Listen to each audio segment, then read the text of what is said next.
Hi, welcome back.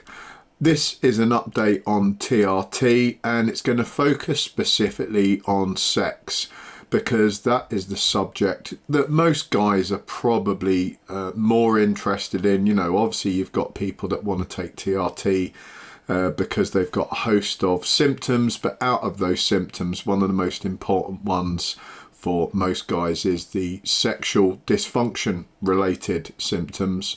And I want to clear up some myths and I want to give some feedback from a realistic perspective so people know what to expect if they're having issues in that area, and you know whether or not TRT is going to be a solution for them. So I think we can break it into two pretty clear categories when we think about men as they get older and sexual dysfunction, and that tends to be erectile dysfunction or just simply a lack of interest, you know, that they actually aren't motivated to have any sort of sexual relationship whatsoever.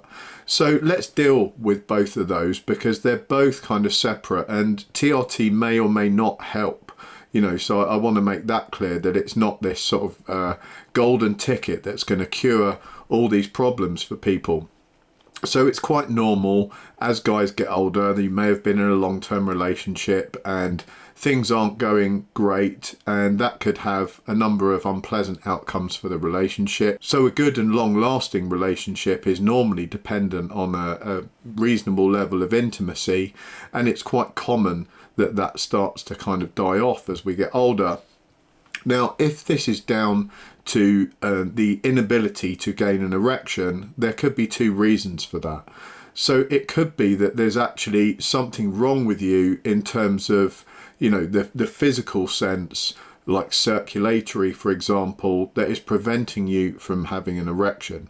And TRT, if there's something like a root cause, like circulation problem, TRT is not going to cure that.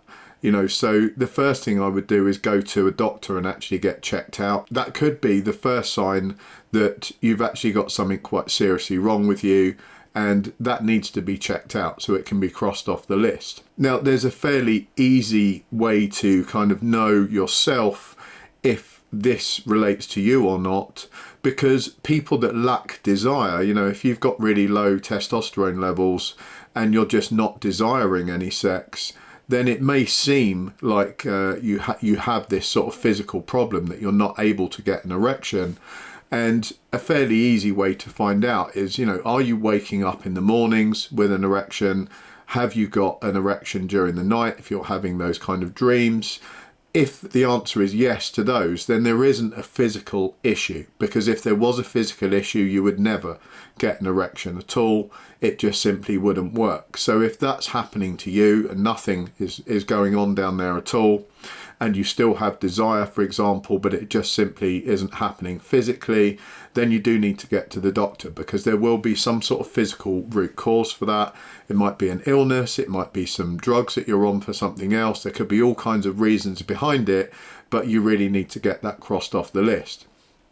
The second part is that it may be because you have low testosterone levels, and if you have low testosterone levels, you probably have very significantly low sexual desire.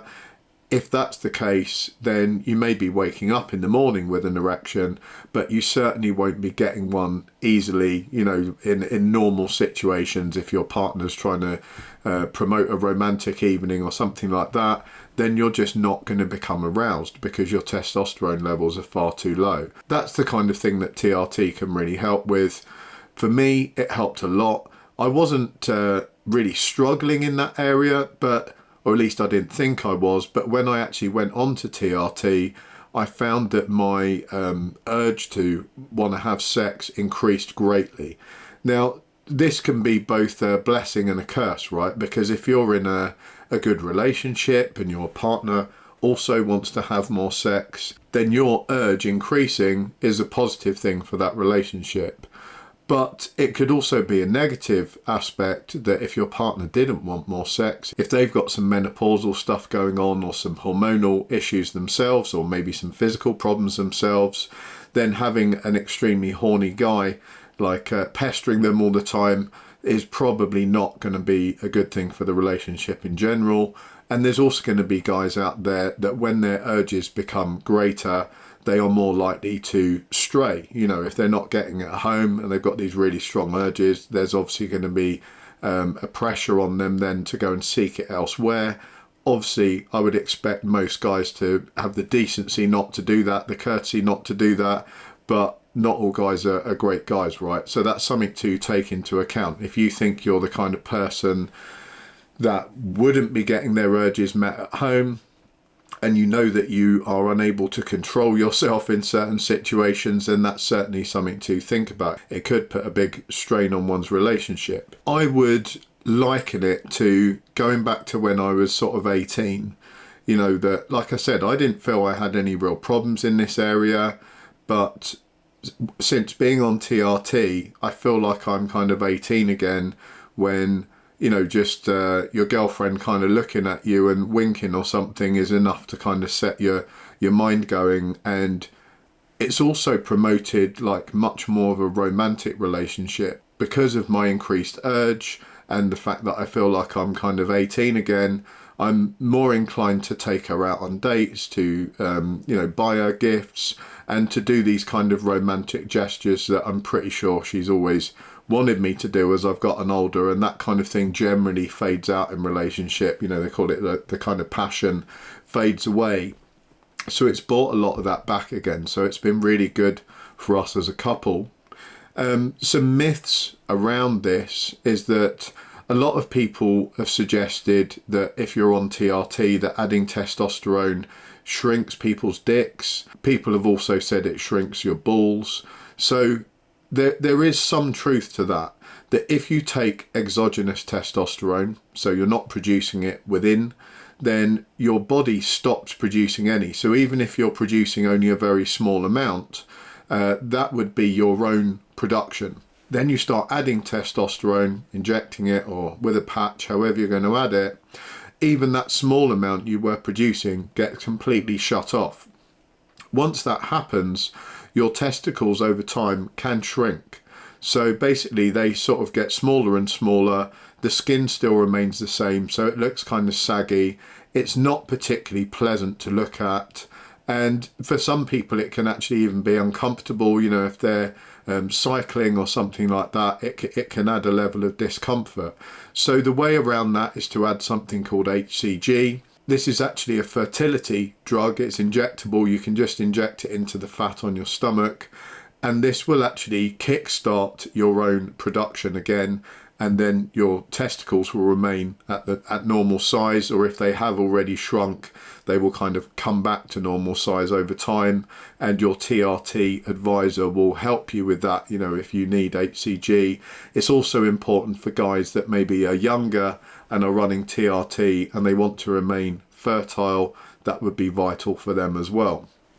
HCG can have some drawbacks. You know, not everyone gets on with it. Like any drug, you could find that it makes you feel sick. You know, you could find that it makes you feel more fatigued. There's all kinds of small side effects. They're not particularly common, but they do exist. So it's something to bear in mind. Now, onto the penis size thing. You know, I've seen a lot of this on internet forums and stuff. People have said, oh, I would never take TRT because it makes your dick really small. Or people have alluded to bodybuilders having really small dicks because they use testosterone or other anabolic substances. In fact, there's no relevance to that at all. I think it's just a popular sort of trash talk towards people that take testosterone or whatever. It's actually completely the opposite. If someone had had very low levels of testosterone and then they start adding testosterone, it may be that they even see an increase in size because they just haven't had that normal growth period. They've got some sort of delayed growth there. They haven't gone through puberty properly. That would be at quite an extreme end, but there's certainly no mechanism by which it would get smaller or shrink. The other thing you will find is that because it greatly increases your arousal, you know, like I said, you're kind of back to being an 18-year-old again, you would probably find that it seems bigger because the more aroused a guy is, the more it would fill up with blood and become, you know, quite solid. So it would seem bigger. Also, if you lose body fat, which testosterone will certainly help you do, then losing body fat will make your dick seem bigger, because you will lose body fat from the sort of pubic area, and therefore, you know, the more fat you lose from the pubic area, the longer it will actually look. And that you could achieve that without testosterone. You could just go on a diet, do some exercise and lose the fat that way. But testosterone certainly helps, and it gives you motivation to want to go to the gym. So if anything, everything points towards testosterone actually making you at least look like you have a bigger dick, if not actually a bigger dick. So, you know, it's certainly not true that it shrinks it. Does it make you better or worse in bed?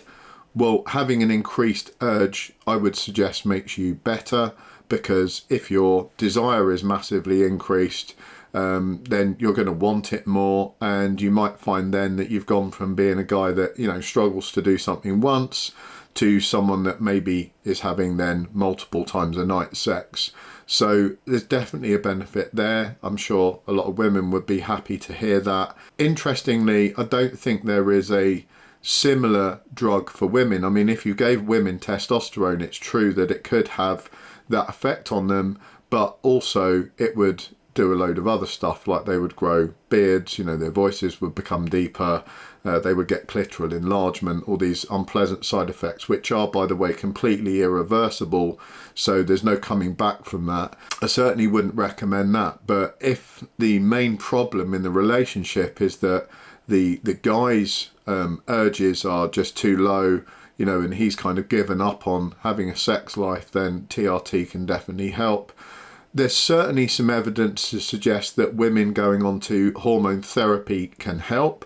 There's also some evidence to say the opposite. Some women have reported that being on hormone therapy has actually reduced their sex drive. So that's kind of a tricky one. I mean, there is no similarity there between TRT, because pretty much 99% plus of guys that take TRT have reported a large increase in libido. It would be very hard not to have an increase in libido, and mainly the guys that are not having any benefit would be those guys that I described at the beginning, that have some kind of root cause as to why they're not able to actually get or maintain an erection. Now, on the downside to that, if someone were to take TRT and then came off it, they would go through a period whereby they're not producing much of their own testosterone at all, because as we mentioned earlier, that's been completely shut down. They will then be in a situation where their sex drive is absolutely going to fall through the floor. You can take various substances to kind of bring it back up again, HCG being one of them. There's a couple of other tablets that can be taken as well. They call it generally a PCT protocol. But even if you do that, you can expect probably 2 or 3 months of having very, very low testosterone levels, or quite volatile levels, at which point you're not really going to experience a good sex drive at that point. I have heard people on TRT wanting to kind of add other anabolics on the grey market to the TRT, and if you're doing this for, you know, reasons of enhancing sex drive, I would strongly recommend that you do not do that. I would recommend no one does that anyway, because adding random grey market products is never a good idea. You don't know what you're putting in your body, etc., etc. But, you know, I've gone over all this before in previous videos.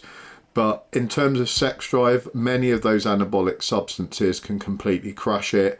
Deca-durabolon is quite famous for that. People call it Decadick, and that is not a good thing. You know, Decadick is not something that's like making it bigger or anything like that. It's generally leaning towards impotence. That's because taking a substance like Deca can promote output of other hormones which completely inhibit one's ability to become aroused, like progesterone, for example, and that's not going to do you any good at all. There are a few different anabolic compounds that have these complex mechanisms, way too many for me to kind of get into and list them all. I don't personally know them all, so my advice would be pretty clear there, is just stick to what the TRT clinic have given you. You know, most people are going to take TRT because they want to feel better, they want to feel less fatigued, they want to have a better sex life, they want to feel more motivated at the gym, they want to feel a bit younger in themselves. So testosterone on its own, maybe with HCG, is going to do all of those things for you. Most people are going to have a very good experience with that. But as I said, you know, it's a long-term thing. If you're going to end up coming off, you're going to have a period of fairly unpleasant time ahead of you in terms of your sex life. And a lot of people also report a time of, you know, they're feeling low, their mood's very low, so that's not a good time either. So it's something that you really have to be clear about for a long-term decision. Let me know in the comments if any of you are on TRT and you've experienced any benefits in terms of sex life, or maybe you've been on TRT and you've had some adverse effects. I'll be interested to hear from either party. Or if you've just got an opinion on this either way, or you've got any questions, please throw them down. I'll also chuck a link out to the clinic that I use. They've been really good to me. I just picked them out at random, actually. I was researching, you know, clinics in the UK with really good reviews. They happened to come up. So check them out. I do get a small payment from those guys if you subscribe to have a blood test and see what your testosterone levels are. So that helps benefit the channel. When I get those payments, they're pretty small anyway, but it all goes towards making more content for you guys. So I'm not just taking it off down the shop and buying a bag of chips with it. But every little bit helps. And also I'd ask you all to subscribe if you're not already. That really helps the channel as well. Thanks for watching. Take care. I'll catch you all next time.